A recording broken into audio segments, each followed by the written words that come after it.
It's the crossover nobody knew they ever needed. Swifties and winos. What about the people who like to drink at Taylor Swift concerts? This is for you.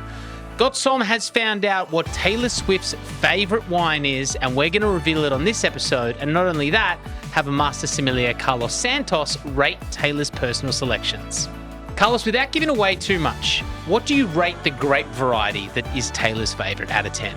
Depends where it comes from. Depends who is making it. 6.5. Oh, and what about the bottle we're going to be drinking in honour of Taylor today? That's a out of 10. 10. That's It's a a 10. 10. Okay, That's a 10. okay. That's a 10. That's a good bottle of wine. Taylor Swift fans, here is your moment. We are going through song lyrics that she references wine. We are drinking a wine that we know that she has tasted this year. Welcome to Got Somme and Taylor Swift's favourite wine revealed. Well, Carlos, firstly, Salud. Cheers. Salud. Cheers. Beautiful glasses and a wonderful Indeed. glass and / bottle of wine we've got today. Absolutely. I think it's one of the best in a while, I think. Of course, we have winemakers. That's always good. We do. But this Always one special. was, of course, purchased. And we've got the link below to see what the wine is. But just stay with us as we reveal what Taylor Swift's favourite wine is. Now, I'm going to give you 2 different reasons, maybe even 3, why I know this is Taylor Swift's favourite wine. The first one is I've met Taylor Swift. God, don't ask me how. God. Yes, I've interviewed her. No, I did meet Taylor once, and I saw that somebody had gifted her a very expensive bottle of this type of wine at our meet and greet from the Australian record label to her. So that was one thing, and I noted that. The second one was she was on Ellen DeGeneres ages ago, and she revealed that her favourite wine styles are Sancerre, Pinot Gris, and Sauvignon Blanc. Okay. Which is funny, and why is that funny? Well, it is funny because Sauvignon Blanc and Sancerre is made from the same grape. I mean, Same thing. Sauvignon Blanc is a grape that makes the wines of Sancerre, obviously. Yeah, there you go. So, back maybe in May 2019, Taylor didn't have sort of the wine knowledge, or maybe she didn't listen to Got Somme. We didn't even have Got Somme didn't exist. Now Taylor's, of course, a big fan. But this is, as we were recording, last week, Taylor Swift had dinner in Sydney at a restaurant called Pellegrino 2000. Now, I was at that restaurant only about 4 weeks ago with my mum. So I've got 2 things to note on this restaurant for one. And I called up the restaurant today and I said, what did Taylor drink last night? And they said that she had a glass of Sancerre. Really? Which is what we're drinking today. So Sancerre is Taylor Swift's favourite wine. She had it last week in Sydney at Pellegrino 2000. Can I give you a little bit of? Do you know this restaurant in Surrey Hills in Sydney? I don't think so. No. Really nice Italian restaurant. Really Old good school, wine list. Old school. Very old school. Yeah. Long time. Really good wine list as well. Gaia on there, Barbarescos. Nice. Some really nice wines up there. Yeah. Yep. Beautiful Barolos. So Nebbiolo, like a lot of the grape varieties you expect from, and they lean into that as well. I would say it's mostly an Italian varietal. Well, yeah. If you're in Italy, if you're an Italian restaurant, you don't need to go really anywhere else around the world because Italian offers so much diversity. Yeah. You don't really need to go anywhere else. It's a small restaurant, especially in the traditional part downstairs. If you're watching this on our socials, you can see the sort of scale of it, or on YouTube. But imagine downstairs, it would fit 45 people. My mum and I sat as a duo, and it's one of those like French and Italy. Yep. You are seated basically an elbow away from the person next to you. Super Taylor close. sat down next to punters. So she didn't book out the whole bottom area of the restaurant. She sat down next to, could have been myself and my mum, just having a weekday beautiful Italian dinner. And I just wonder, imagine the eavesdropping of the couple who gets sat next to Sabrina Carpenter, who's famous in her own right and opening up for Taylor Swift on her Eras tour in Australia. Yep. So a big star. And Taylor sitting down for just them having dinner. Imagine the eavesdropping for the person next to them. You'd be like trying to have a conversation while your ears like ringing to the table next to you. That's it. Yeah. If you were going to talk, this episode for the Got Somme fans, not just the Swifties, is about Sancerre. Can you tell us the bottle that we've got here today and what's so special about it for you to rate it a 10? Yeah, I mean, well, I think starting with the region itself is really, really cool. It is probably about 400 kilometers from coastal, so it's actually from the Atlantic Ocean. So it is actually quite continental. And this particular vineyard, which is the Mont d'Amnay, it's one of the highest vineyards in the region, so around 430 meters high. I think a little bit more, 136 or so. And it's it's pretty cold, pretty windy, and that just really, really blows away, well, a little bit of disease. It is very old vineyard, so about 30 years of age, which is extremely low yielding of extremely concentrated vineyards. And then for these guys, Pascal and Francois, those is a cousin, well, the cousins, but basically they separated, I think in the 1980s or so, 1990s.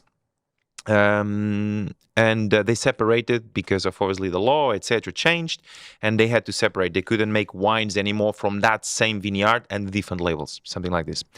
Anyway, so Pascal is known for really, really harvesting very, very late in the season, which gives a lot of concentration to these wines. And that's what we've got. So low yielding, and then no fining, no filtration, extremely concentrated, always very ripe in style, while preserving a natural high acidity, which is characteristic from Sauvignon Blanc. So you have something really, really unique. Yeah, it's very special. I can understand why It's very Taylor young, likes though. it. Yeah. Very young. I would love to put in Taylor's hand a glass of, Marlborough Sauvignon Blanc. Yeah. And just be like, hey, here's, Sauvignon Blanc. And it's a completely different experience Definitely. to what we have in front of us. Definitely. Like, you would not, if you've never had a Marlborough Sauvignon Blanc and you get put into a blind test and you've had Sancerre a lot, you would never call it as a Sauvignon Blanc grape variety because you're not used to those grassy asparagus notes that you get famously from Marlborough wines. Yeah, but, totally. I'm surprised that Taylor even said, in that Ellen interview that she likes Sauvignon Blanc and Sancerre, but I guess America would be making Sauvignon Blanc. So exactly. I just wonder if she's ever had a Marlborough variety because it would be blow her socks off. While in Sancerre, you are more cool climate, a little bit cooler climate. You are further to the ocean, more swift diurnal shifts of day and night. So in Sancerre, they would use a little bit older oak, which imparts that microoxygenation that we speak so often in the podcast as well. So it allows for the wine to develop a little bit more, to go the extra mile because he has been somehow a little exposed to oxygen. And it's coming at a natural cork, which seems to be of very, good quality. So those wines are meant to age. No fining, no filtration, which again, they're not stripping the wine. They don't want the wines to be perfectly clean and neat, that every single one will love them and, because it's so beautiful and pristine. That's more a Marlborough style. Here, the wines are meant to be made and to age for 5, 10, 15 years if you want to. We've got a 2021 vintage. Mm-hmm. It is funny because, and one thing I want to do is obviously, we're still Swifties. Stick around. We're going to be referencing all of the songs that Taylor Swift mentions wine in. And we're talking Merlot, Champagne. There's another reference to some other Rosé. They're all referenced in here. We'll go through that in a second. Don't worry. Of course, you know them already. But for you, let's talk about the base of, because the Sancerre, for one, 2 questions. Champagne can only be called champagne because it's in the region. Correct. Otherwise, it's sparkling, cava, correct, etc. Prosecco, Alta Langa. Yep. Sancerre. Same. Has to be in the region. Same. So with Sancerre, we are, imagine Paris, which is pretty much like squarey, and then the Loire Valley crosses the whole central part of the country and passes Paris, and then goes all the way down almost to the Rhone Valley, by parallel to. So it's a really, really long river, and then from the Atlantic Ocean you have Pays-Nantais, then you have Anjou, you have Saumur, you have Central Vineyards, and then you have other vineyards. So this comes from very, very central of France. Like if you look in the map, it's right in the heart of the country, like very, very central. So that's why Sancerre. So otherwise it could be called Sauvignon Blanc, but because it's like the champagne style, and I know there's so much history to it, but just to give people the basis, you can't make Sancerre in any other part of France, in any other part of Spain or Portugal. Mornington Peninsula? No. No, You it has to be. can call it Sauvignon Blanc. So the grape variety is the same. And there is fundamentals in here, and that's my next question to you, Mm-hmm. part two. It's very different to Marlborough. Yeah. Very different. I know we've gone through that. But what are the fundamentals of the grape of Sauvignon Blanc that we can expect? Because at its core, there's still so many similarities. Yeah. Acid, Yeah. you know, well, I was going to say, this is quite a prominent nose, but still nothing, in my opinion, compared to the Marlborough. But there is still some of the base, aromas. Aromas are still there. Yeah. So can you go through what we should expect always from Sauvignon Blanc as a grape variety? To be always quite grassy. So, like a lot of lemon, a lot of green apple, and always quite herbaceous. So freshly cut grass, asparagus, nettles, gooseberry, grapefruit. So, and then riper wines, like this one in particular, I find a little bit more stone fruit as well. And even a slightly honeyed note to it. Like, it's so distinctive from Marlborough, because in Marlborough, you want them zesty, you want them really pungent, like grapefruit and asparagus and really vegetal almost.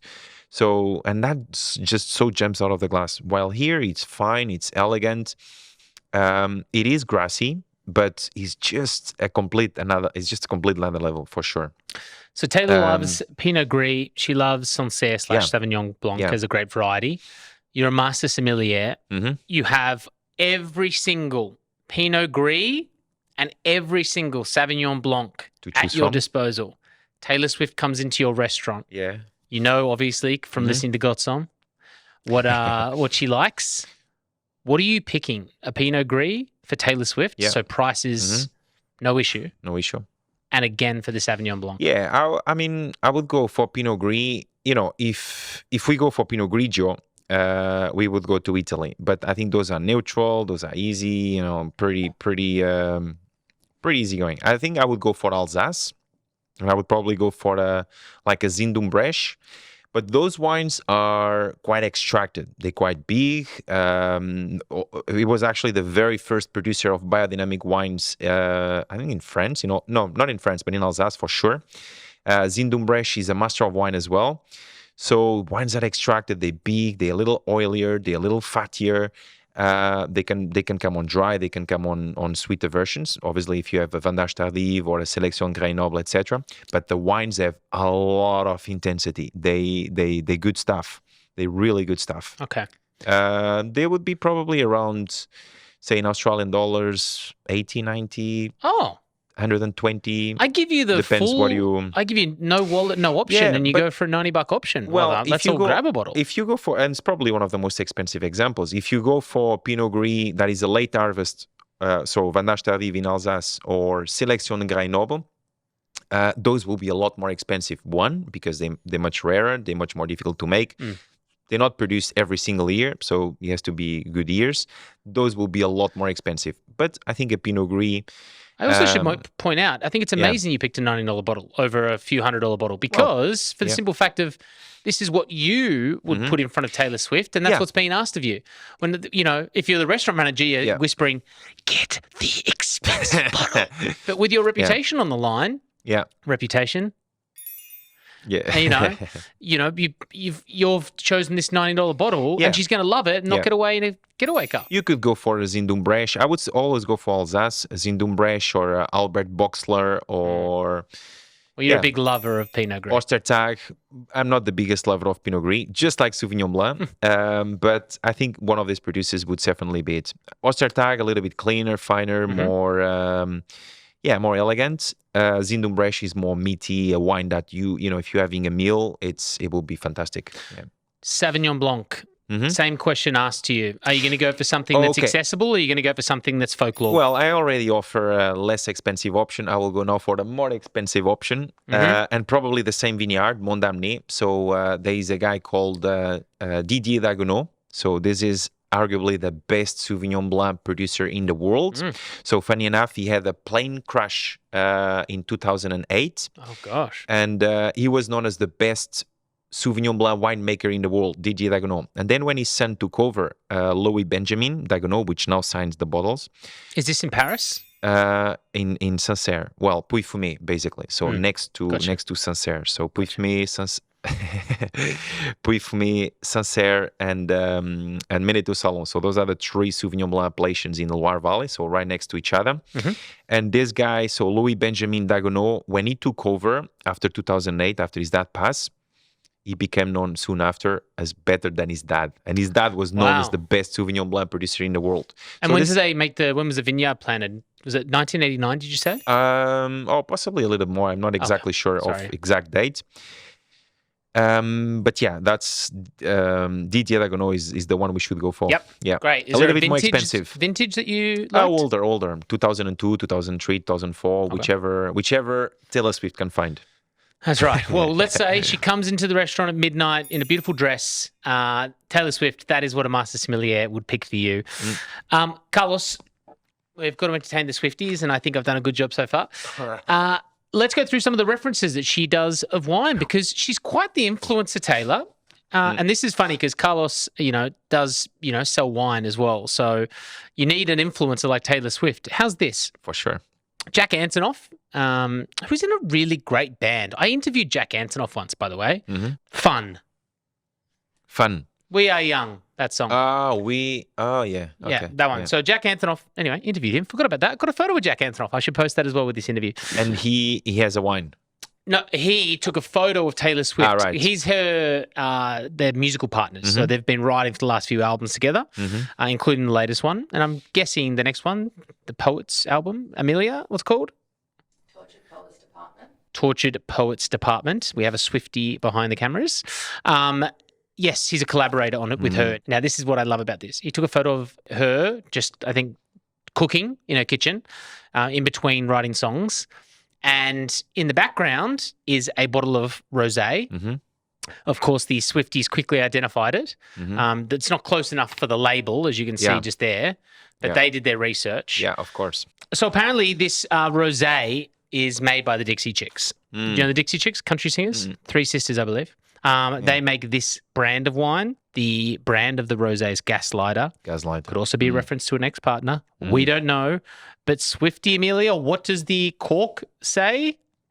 Don't let them fool you. Don't let them fool you. Yeah, right. Now, this is what just FYI, Amelia, our producer, is a massive Swiftie fan, cried her eyes out at the concert in Melbourne. I read this as, do you know what Taylor's trying to be? Accessible. Because the bottle of wine is $33. And I went, it's not accessible if Jack snaps a candid photo of her and it's a bottle of Rothschild. Maybe that was cooking wine, right? She was cooking. Oh, good call. She's making a risotto. Maybe she's making a risotto with rosé. But I went rosé risotto. Yeah, that's good. I in my head I thought Taylor Swift's just clever here. And she's got a $30 bottle of wine, $25 in the US. I think it's 33 Australian. And people are going, oh, Taylor's just like us drinking $25 rosé, when she's got a crazy Vintec, Anyway, Amelia came in and she's like, yeah, so the Gaslighter rosé. So Amelia was saying that Gaslighter is in reference to not just the bottle of wine named. The song she announced that day was apparently a reference to the ex-partner at the time. That is classic. Classic. So I took it as face value of Taylor Swift trying to be accessible to her fans, and there is some deep hidden meaning behind everything. But it all comes down to Sancerre at the end, right? Well, that's what she references rosé in a song in folklore. The song is The One. Rosé flowing with your chosen family. She references champagne a lot, obviously, in the song Champagne Problems of the Evermore album. But she also references champagne in folklore, the Great American Dynasty. And This Is Why We Can't Have Nice Things, off Reputation. She references Merlot, Carlos. Merlot, yeah. Now, I don't know if she references glasses or types of wine that she actually likes, or probably what just fits with the lyrics. But she does reference Merlot off the album Evermore, of No Body, No Crime. She says, that ain't my Merlot in his mouth. There's really good Merlot. If probably, she can be drinking the $33 bottle of wine, rosé. Yeah. But then in the background, she's drinking a Petrus, which is 100% Merlot. Petrus. I've seen that everywhere. Yeah, Jay-Z at that Well, yes. Jay-Z yeah. had a lineup of like 20 vintages of Petrus, and everyone's like, that's $1 million lineup Exactly, right there. $10,000 bottle or something like this. Geez, Taylor drank a lot on the Evermore album. Lots of references to champagne and wine on that album. She was just starting watching Got Somme by then. That's when. That's true. You know. And Midnight's album of the song Maroon, 2 references, one to Rosé, but this one is good. The burgundy on my T-shirt when you splashed your wine into me. She's a woman of taste, a woman of class, and she is a woman who loves her Sancerre. So there it is. Taylor Swift's favorite wine is revealed. We'll have the 2 Taylor wines that we know that she definitely drank. But this is a beautiful drop. What is it again? The 2021? 2021 Pascal Cotat. From Sancerre, from Monts. Beautiful. So overlooking the village of Sauvignon in Sancerre, of course. Highest altitude, small production, low yields, incredibly concentrated, and incredibly delicious. Yeah. You see this on graze.com. Buy in bulk. That's it, everybody. Thank you very much for listening to this album. Oh, sorry. This episode. Everything I do now is just in albums. So would Carlos. So would. Or as Taylor would say, thank you for spending your Friday night with me, Sydney. That's terrible. I'm friends with her, though, so I can impersonate her. Check the photos.